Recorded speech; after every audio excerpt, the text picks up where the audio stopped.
Hello tout le monde et bienvenue dans Introduction au NLP. Alors, je vous disais tout à l'heure que nous allons travailler dans le cadre d'un projet précis.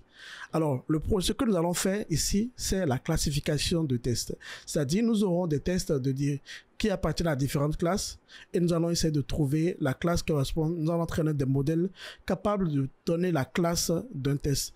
Plus précisément, ce sera de l'analyse du sentiment. Je vous explique un peu le contexte. Vous savez, IMDb, qui veut dire Internet Movie Database, c'est un site sur lequel vous avez plusieurs films, vous avez des notes des films. Tout le monde peut venir ici donner une note à un film qu'il a regardé. Et ça permet d'avoir une idée de comment les films évoluent, les meilleurs films, les meilleures séries et autres. Donc du coup, si je vais par exemple ici, je fais top 250 movies dans 250, je clique par exemple sur le film. Alors, prenons, on va voir les récents qui sont bons. Donc, prenons par exemple le film Spider-Man Across the Spider-Verse. C'est assez récent, cet animé-là. Donc, vous voyez, on a un trailer. Et ce qui est intéressant ici, c'est que nous avons les critiques. Vous voyez, nous avons les reviews. Donc, on a 1000 reviews ici, par exemple. Et on peut cliquer sur un review. Quelqu'un écrit One step above my masterpiece. It's honestly absurd how good the Spider-Verse movies are. Across the Spider-Verse is just a great, if not better, than Into the Spider-Verse. I really don't know how Spider-Man Across the Spider-Verse is fantastic. Vous voyez ce genre de commentaires là, ok?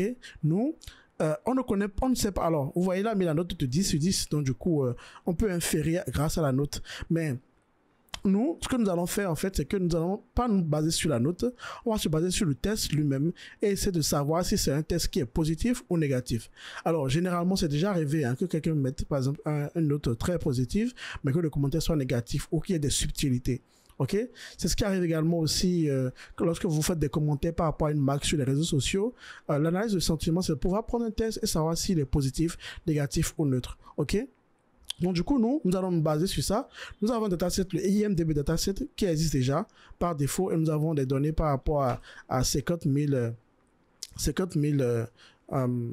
films. Ok, nous avons le commentaire et également, vous avez par exemple ici, vous voyez, il y a un commentaire et c'est positif, commentaire négatif, commentaire positif. Et donc du coup, notre projet ici, c'est de prendre, nous allons entraîner un modèle.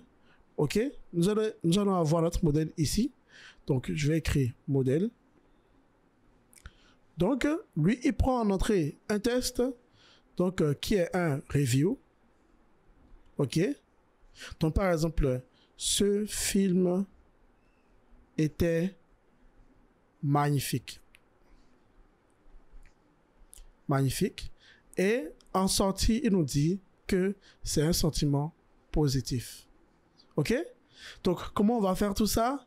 Nous allons voir déjà cette partie, comment on met le test en format pour qu'il puisse être utilisé par le modèle. Donc, du coup, ici, c'est la partie qu'on appelle la vectorisation.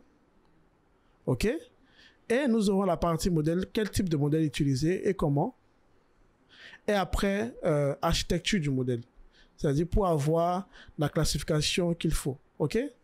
Donc, nous allons essayer d'importer le dataset dans la prochaine vidéo et commencer à l'explorer.